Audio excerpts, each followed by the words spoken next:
आदाब नाज़रीन, आप देख रहे हैं खबर खास। मैं हूं आपके साथ अबू हुरैरा। खबर खास में हम बात करेंगे हालिया दिनों जिस तरह से राम मंदिर बाबरी मस्जिद इश्यू पर सियासत बढ़ी है, सियासत हो रही है, इसी तनाजुर में आज हम बात करेंगे।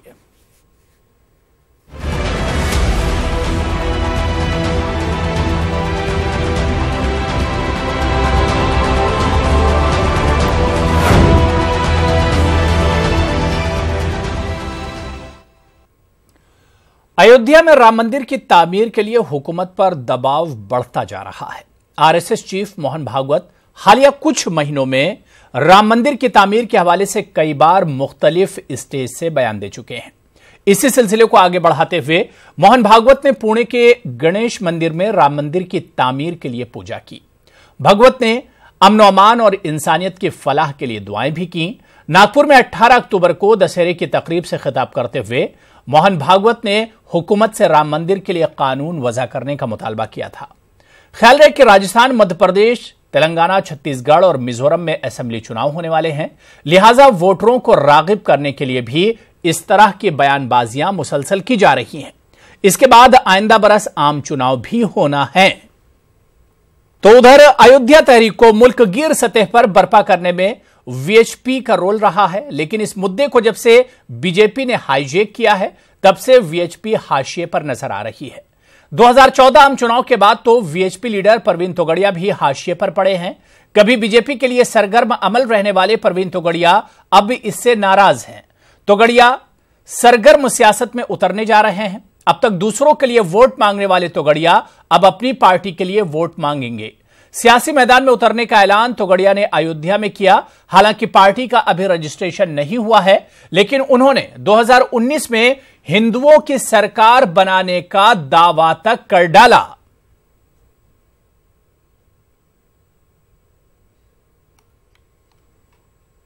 बनाने का दावा और वोट मांगेगा। हमने वोट मांगा है और वोट प्राप्त करने के लिए 10,000 फुल टाइम वर्कर, एक बूथ में 25, ऐसे 50 लाख युवक जिनको हम आइडेंटिटी कार्ड देंगे और ये 50 लाख युवक को हमारे साथ जोड़कर रखेंगे। उनकी व्यवस्था हम 2 महीने में खड़ी करेंगे। ये राम भक्तों से पसीने से आई सरकार राम को नहीं करने दे। इससे बड़ा दर्द की बात कौन सी हो सकती है।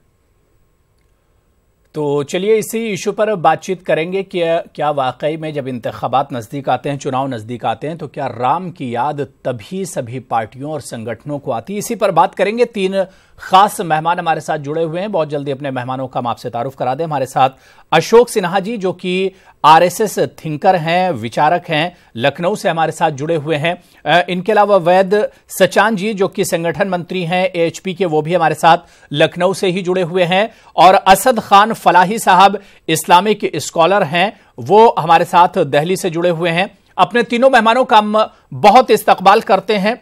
सबसे पहले वैद सचान जी, आपसे ही शुरुआत करना चाहेंगे कि परवीन तोगड़िया जी ने अब बड़ा कदम उठाया। उन्होंने कहा कि भाई पार्टी बनाई जाएगी और पार्टी मंदिर बनाने को लेकर, हिंदुओं की सरकार को बनाने के लेकर यह पार्टी बनाई जाएगी। इस पार्टी को किस तरह से देखा जाए, सचान जी?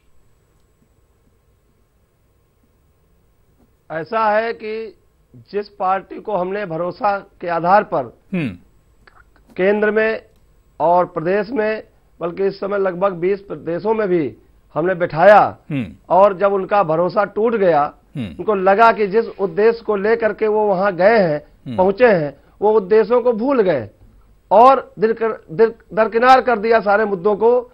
जैसे भगवान राम से वादा करने के बाद सुग्रीव भी राज पाने के बाद अपने मस्त हो गए राजपाट में, और इस प्रकार से उनको याद दिलाने के लिए, जिस प्रकार से सुग्रीव को याद दिलाने के लिए हनुमान जी और लक्ष्मण जी को भेजा था राम जी ने कि हमने आपका वादा पूरा किया है, आप हमारे वादे को कब पूरा करेंगे, तब उनके समझ में आया।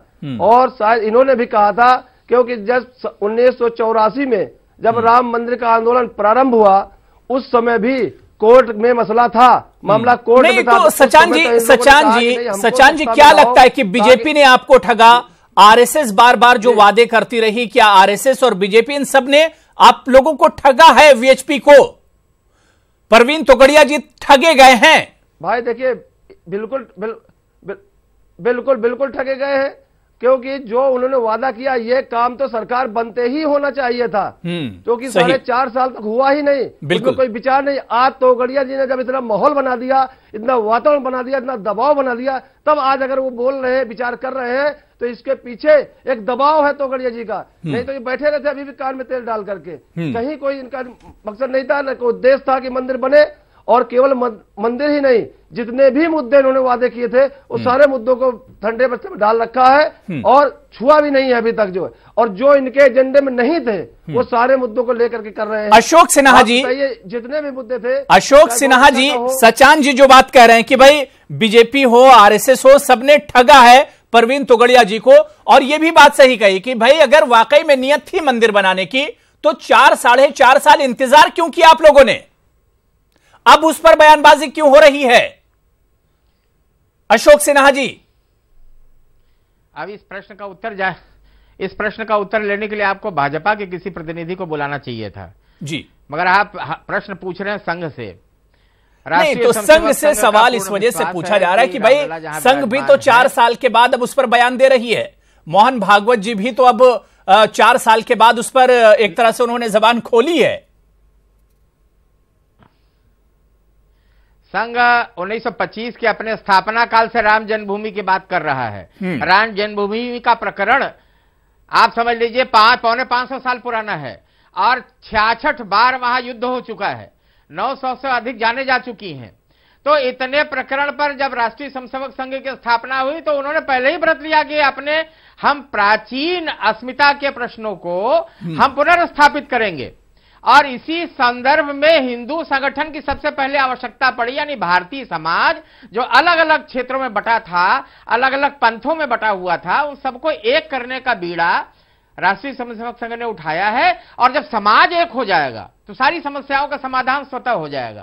तो हमारा काम है व्यक्ति निर्माण, और व्यक्ति निर्माण के कारण से हम चाहते हैं कि रामलला की जो जन्मभूमि पर संविधान के दायरे के नहीं तो मिशन तो आपका भी वही है जो परवीन तोगड़िया जी का मिशन है। अशोक सिन्हा जी, जो मिशन अशोक सिन्हा जी आरएसएस का है वही मिशन तो परवीन तोगड़िया का है। क्या आप लोग साथ जाएंगे परवीन तोगड़िया जी के? सभी राम के रास्ते में है। नहीं तो आप लोग साथ जाएंगे? मैं राष्ट्रीय स्वयंसेवक संघ एक सुन ली, वही उत्तर दे रहा हूं कि राष्ट्रीय स्वयंसेवक संघ राम मंदिर बनाने में सहयोगी की भूमिका में खड़ी है। और जो भी व्यक्ति आगे बढ़ेगा राम मंदिर बनाने के लिए, अब प्रवीण तोगड़िया जी स्वयं भी विश्व हिंदू परिषद के अध्यक्ष रह चुके हैं अनेक वर्षों तक, तो उनको भी इस दिशा में आगे जाना चाहिए था। एक सवाल उनसे भी उठता है कि जब आप अध्यक्ष थे तो क्यों नहीं आपने समाज जागरण का काम करके विश्व हिंदू परिषद को आगे करके और वहां मंदिर बनाया? तो देखिए, समस्या यह होती है कि जब व्यक्ति संविधान की शपथ लेता है और संविधान का आदर करता है, हम रोज प्रार्थना में कहते हैं विधायास्य धर्मस्य संरक्षणम, तो हम संविधान की भी रक्षा करेंगे और धर्म की भी रक्षा करेंगे। तो यह प्रण प्रत्येक स्वयंसेवक लेता है और संघ भी उसी विचारधारा पे चलती है कि संविधान की गरिमा को बनाए रखते हुए। सचान जी, आप जवाब दे दीजिए जो अशोक जी ने कहा कि भाई परवीन तोगड़िया भी तो अध्यक्ष थे वीएचपी के, उन्होंने क्यों कोशिश उस वक्त नहीं की? सचान जी, ऐसा है डॉक्टर प्रवीण तोगड़िया जी पूरा प्रयास किया, सुनिए, पूरा प्रयास किया, कई बार आवाज को उठाया, उनकी आवाज को दबा दिया गया। और यहां तक जब उन्होंने आवाज बुलंद करने का जब करते रहे, और वही कारण रहा कि आज जो बीएचपी से उनको अलग किया गया है उसका मुख्य मुद्दा यही है कि आप राम की बात मत करिए, आप गौ रक्षा की बात मत करिए, आप 370 की बात मत करिए, और अगर ये मुद्दे उठाने हैं तो आप अलग हो जाइए। आपको ये मुद्दे उठाने हैं, इस समय मित्र सरकार है, सरकार को चलने दीजिए और जैसे चलने दीजिए, आप मुद्दे उठाइए। इस प्रकार के मुद्दों को जब उन्होंने नहीं रुके, उठाते रहे, तो उनको बाहर का रास्ता दिखा दिया। जब बाहर का रास्ता दिखा दिया तो आदमी कुछ न कुछ तो करेगा राम के लिए। उन्होंने कहा कि हमारे जो मुद्दे थे, जिन आधार पर बीएचपी सारा समाज खड़ा हुआ था बीएचपी के साथ में, और इसलिए डॉक्टर साहब ने कल आह्वान भी किया है कि ऐसे जो लोग भी राम मंदिर का निर्माण चाहते हैं कि जल्दी से शीघ्र हो, वो आरएसएस के, बीहीप के या भाजपा के जितने भी कार्यकर्ता है वो हमारे साथ आए, हम उनका स्वागत करेंगे और सब मिलकर के राम मंदिर का बनाएंगे। इस प्रकार से जो है, जो भी अड़चने होंगी, अगर लोकतंत्र में सरकार के आधार पर ही हो सकता है तो हम पार्टी भी बनाएंगे,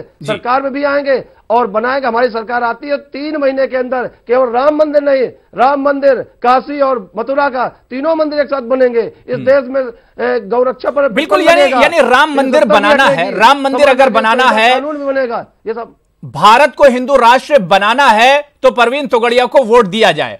असद खान फलाही साहब, जो पॉलिटिकल सिनेरियो इस वक्त है मौजूदा वक्त में, कई आरएसएस की तरफ से आवाज उठी, बीजेपी की तरफ से भी आवाजें उठ रही हैं, और अब परवीन तोगड़िया की शक्ल में एक और नाम, एक और पार्टी बनने जा रही है राम मंदिर बाबरी मस्जिद इश्यू को लेकर। कैसे इसे देखा जाए असद साहब? अभी अबू हुरैरा साहब, अगर आपने मेरा 1-2 महीने पहले की डिबेट सुनी हो, जब दीपक मिश्रा साहब ने कॉन्स्टिट्यूट करी थी 29 अक्टूबर को राम मंदिर की सुनवाई के लिए या अयोध्या विवाद को सुनने के लिए, तो उस वक्त मैंने ये बात कही थी कि अब तक कांग्रेस को ये समझा जाता था कि वो राम मंदिर के विरोध में है, और 70 साल तक इसलिए राम मंदिर नहीं बन पाया। फिर जिन लोगों ने राम मंदिर के नाम पे लोगों से वोट मांगा कि हमारे को राम मंदिर बनाने के लिए प्रचंड बहुमत की जरूरत है, और जब तक हमें पूरा सपोर्ट नहीं मिलेगा जनता का और आवाम का, हम राम मंदिर नहीं बना पाएंगे। पिछले 4.5 साल से केंद्र में भी और राज्य में भी तकरीबन प्रचंड बहुमत के साथ वो पार्टी इस वक्त सत्ता में है, लेकिन राम मंदिर का इशू आज भी वहीं के वहीं है। तो ये लोग भी एक्सपोज हो गए। अब हिंदुस्तान की 100 करोड़ जनता जो है वो अपने आप को ठगा हुआ महसूस कर रही है, चीटेड फील कर रही है कि हमारे साथ चीट किया गया। उस वक्त मैंने ये बात कही थी कि अब ऐसा होना चाहिए कि एक नई पार्टी और खड़ी हो राम मंदिर के नाम पर, कि जनता से वोट मांगे और कहे कि हम राम मंदिर आपको बना के देंगे, क्योंकि कांग्रेस ने और बीजेपी ने तो आपको राम मंदिर बना के दिया नहीं, अब हमें आप आजमा के देखो और हम जो हैं आपको राम मंदिर बना के देंगे, और हिंदुस्तान के सामने यही मुद्दे रह जाएंगे आने वाले वक्त के अंदर भी। अब एक नई पार्टी खड़ी हो रही है, 0 से इसकी शुरुआत होगी, अब कहां तक पहुंचेगी, जनता कितना इन पे विश्वास करती है, कितना इन पे भरोसा दिखाती है, वो आने वाले जनरल इलेक्शन में हमें पता लग जाएगा। लेकिन अगर आप गौर करें, जब जब हमारे यहाँ हिंदुस्तान के अंदर जनरल इलेक्शंस आते हैं, खास करके राम मंदिर का मुद्दा उसी वक्त इतना ज्यादा तूल दिया जाता है, लोगों की भावनाओं के साथ खेला जाता है। लेकिन अब ये बात जनता समझ गई है कि कम से कम ये लोग जिन्होंने वादे किए थे हिंदुस्तान की जनता से कि हम आपको राम मंदिर बना के देंगे, वो अब राम मंदिर बना के नहीं देने वाले। मुझे गालिब साहब का एक शेर याद आ रहा है कि तेरे वादे पे जिए हम, तेरे वादे पे मरे हम, खुशी से मर न जाते अगर एतबार होता। अब एतबार ये लोग खो चुके हैं, क्रेडिबिलिटी इनकी अब 0 हो चुकी है राम मंदिर के नाम पर। इसीलिए परवीन तोगड़िया साहब जैसे लोग, शिवसेना के पार्टी के लोग और ऐसे लोग ये आ रहे हैं अब उस जनता के उस एहसास को, उस भावना को, उस कह लीजिए उस सेंटिमेंट्स के साथ खेलने के लिए कि अब हम इसको कैश कर लें, क्योंकि जनता का तो इसमें कोई शक नहीं कि राम जी के राम मंदिर पर और मर्यादा पुरुषोत्तम राम पर पूरा उनका आस्था है, उनकी श्रद्धा है, लोग उनकी पूजा करते हैं। अब इंसान अगर जिनकी पूजा करता है उनके नाम पर अगर आप लोगों से वोट मांगेंगे, तो अब तक यही हुआ है। बीजेपी को लोगों ने इसीलिए वोट दिया था कि हमें हमारा राम मंदिर मिल जाएगा, लेकिन नहीं मिला। अब इनको चाहिए कि ये जो ठीकरा मुसलमानों पे फोड़ रहे थे कि मुसलमान नहीं चाहता राम मंदिर बनाना, तो मैं आज वादे कर दूं कि हम लोग जो चाहते हैं अयोध्या विवाद का समाधान चाहते हैं रिस्पेक्टफुल्ली। और मैं कोट करना चाहूंगा नानाजी देशमुख जी, जो कि आरएसएस के टॉप ब्रास लीडरशिप हैं, उन्होंने कहा था 6 दिसंबर के हादसे को लेकर कि इट वाज वेरी अनफॉर्चुनेट, हम चाहते थे respectfully relocating the masjid and then we will build the Ram temple. ये नानाजी देशमुख जी के शब्द हैं, मेरे शब्द नहीं है। अब हमें भी यही चाहिए कि हम जैसे हमारे बहुसंख्यक भाइयों के, हिंदू भाइयों की भावनाएं हैं, उनके एहसास और जज्बात हैं, हम उनकी कदर करते हैं, हम उनका सम्मान करते हैं, हम उनकी रिस्पेक्ट करते हैं। उसी तरह मैं ये उम्मीद करता हूँ कि वो लोग, ठीक है, जाहिर सी बात है कि परवीन तोगड़िया ने जिस वक्त कदम उठाया, टाइमिंग पर सवाल उठता है, टाइमिंग पर वेद सचान जी, टाइमिंग पर सवाल उठता है कि भाई चुनाव से पहले ही राम जी की याद क्यों आती है? टाइमिंग नहीं, उरारा साहब सिर्फ टाइमिंग पे नहीं, टाइमिंग पे ही नहीं सवाल उठता है, एक सवाल और उठता है कि राम मंदिर का आंदोलन एक सामाजिक आंदोलन है, इसको पॉलिटिकल पार्टीज ने हाईजैक कर लिया। हाईजैक करने के बाद राम मंदिर को सिर्फ एज एजेंडा यूज किया, इन्होंने उसको रिजॉल्व करने की कोशिश नहीं करी। मैं यहाँ पे हमारे यहाँ भाजपा के कोई प्रवक्ता नहीं है आपके इस पैनलिस्ट के अंदर, नहीं तो मैं उनसे पूछना चाहता कि पिछले 4.5 साल के अंदर जरा इन्होंने ये पूछिए कि जो लोग स्टेक होल्डर्स हैं उनके आपस में कितनी बार मीटिंग करने की कोशिश करी, कितनी बार इस समस्या को बैठने, कितनी बार उन्होंने सब लोगों को एक टेबल पर बिठाया और एक साथ बात करने की कोशिश करी, नेगोशिएशन करने की कोशिश करी और एक दूसरे से डायलॉग को इंटरचेंज किया कि आप और हम लोग कैसे समस्या का समाधान कर सकते हैं। लेकिन इन्होंने कोई कोशिश नहीं। ठीक है असद साहब, बात पूरी हो गई। असद साहब बात पूरी हो गई। इनके मन में राम वेद सचान जी मेरा सवाल ये कि भाई बीजेपी भी वही कर रही है, आरएसएस भी वही कर रही है, वीएचपी भी वही कर रही थी, अब परवीन तोगड़िया को नई पार्टी आखिर क्यों बनानी पड़ी? भाई बीजेपी भी तो राम मंदिर के इश्यू पर ही बात कर रही है। नहीं है, कर रही नहीं है, कर रहे थे जी। अब कर रही होती तो हमको ये नौबत नहीं आती। इन्होंने तो बिल्कुल नकार दिया ना। तो नहीं तो अब तो योगी आदित्यनाथ की तरफ से बयान आता है, बात न करो। योगी आदित्यनाथ की तरफ से बयान आता है कि मंदिर की तैयारी शुरू हो जाए। मंदिर की तैयारी शुरू हो चुकी है, मंदिर बनने की तैयारियां हो रही हैं। अरे योगी आदित्यनाथ के बस में कुछ है ही नहीं, तो सब केंद्र सरकार के बस में है। जो वहां तानाशाह बैठा है उसी के नहीं तो मोहन भागवत जी ने भी कह दिया ना भाई, मोहन भागवत जी ने भी कह दिया कि भाई बिल लाया जाए, कानून बनाया जाए, सरकार इस पर अब ध्यान दे। तो भाई वीएचपी तो मोहन भागवत जी को मानती है ना। मोहन भागवत जी को भी जब दो साल नहीं, मोहन भागवत जी को भी 2 साल पहले जब डॉक्टर साहब ने विषय रखा था कि 3 साल हो गए हैं, अभी विषय को उठाइए, उसी समय उठाना चाहिए था, सब लोग मिलकर उठाते, आज मंदिर का निर्माण शुरू हो जाता। सही। तो ये भी बैठे रहे, इन्होंने भी यही कहा कि चुप रहिए। तो इसके चुप रहने का परिणाम आज जो दिख रहा है, और आज इतना दबाव बन गया है पूरे देश के अंदर, अब इनके जो है समझ में आ रहा है कि नहीं, अगर राम मंदिर का मुद्दा नहीं उठाएंगे तो हो सकता है हम जो है फिर जो है हार जाएंगे। इस प्रकार से उनको भय सता रहा है, सत्ता में अब नहीं आ पाएंगे अगर इस मुद्दे को नहीं किए, भय के कारण बोल रहे हैं। अशोक सिन्हा जी, क्या वाकई में दबाव है? जिस दबाव की बात सचान जी कर रहे हैं, वैद सचान जी जिस दबाव की बात कर रहे हैं, क्या वाकई में आरएसएस पर भी, मोहन भागवत जी पर भी वो एक तरह का दबाव है जिसकी वजह से उन्हें इस तरह का बयान देना पड़ा? प्रभु राम का जो मंदिर है वह किसी दबाव से नहीं बनेगा जी, वह एक तरीके से समाज के द्वारा बनेगा, समाज उसे बनाएगा। उस पर सियासत होती रहेगी, सियासत होती रहेगी। जब चुनाव आएंगे तब उस पर बयान दिए जाएंगे। अध्यक्ष थे ने, ये तो उन्होंने अभी जो उन्होंने भाषण दिया था, अपने बौद्धिक दिया था मोहन भागवत जी ने विजयादशमी के दिन, तो उन्होंने कहा कि राजनीति अगर नहीं होती राम मंदिर बनाने में तो कब का राम मंदिर बन गया होता, मगर राजनीतिज्ञों के कारण से इसमें विलंब हुआ। और आप देखिए तो मानते हैं कि भाई बीजेपी ने इसमें सियासत की, तैयार कर रहे हैं अशोक सिन्हा जी, यानी बीजेपी ने इसमें सियासत की। नहीं, बड़ी देर कर दी है बात समझने में। अरे भाई, राजनीतिक पार्टी सियासत नहीं करेगी तो क्या करेगी वो? नहीं तो राम के मामले में सियासत की ना भाई, राम मंदिर के मामले में सियासत की ना। आपने क्यों दिया राजनीतिक पार्टी के हाथ में ये मुद्दा? प्रयास क्यों दिया? प्रयास सबके हो रहे हैं, तो आपने राजनीतिक पार्टी को क्यों दिया ये मुद्दा? प्रयास तो ये हो, राजनीतिक पार्टी को मुद्दा नहीं दिया है, राष्ट्रीय स्वयंसेवक संघ समाज को जागरण करने में लगा हुआ है। सुनिए, और आपने जो अभी थोड़ी देर पहले कहा समझौता की जब बात हो रही थी, मैं गवाह हूं, समझौता जब टेबल हो रहा था मुस्लिम पर छोड़ के चला गया, समझौते से दूर भागे, आपके जफरयाब जिलानी भागे, और इसी टीवी पर जफरयाब जिलानी ने कहा कि 4.5 साल कोई रास्ता नहीं है। पिछले 4.5 साल में आपने कितनी कोशिश करी, बताइए देश की जनता को बताइए कि पिछले 4.5 साल में आपने कितनी कोशिश करी, आपने कितनी बार उनसे मुलाकात करी, आपने कितनी बार समझौते की बात करी, आपने कितनी बार नेगोशिएशन की बात की, आपने सिर्फ और सिर्फ जनता को भाषण दिया है, जनता के जज्बात और उनकी भावनाओं को और एहसास के साथ आपने खेला है, रखा है।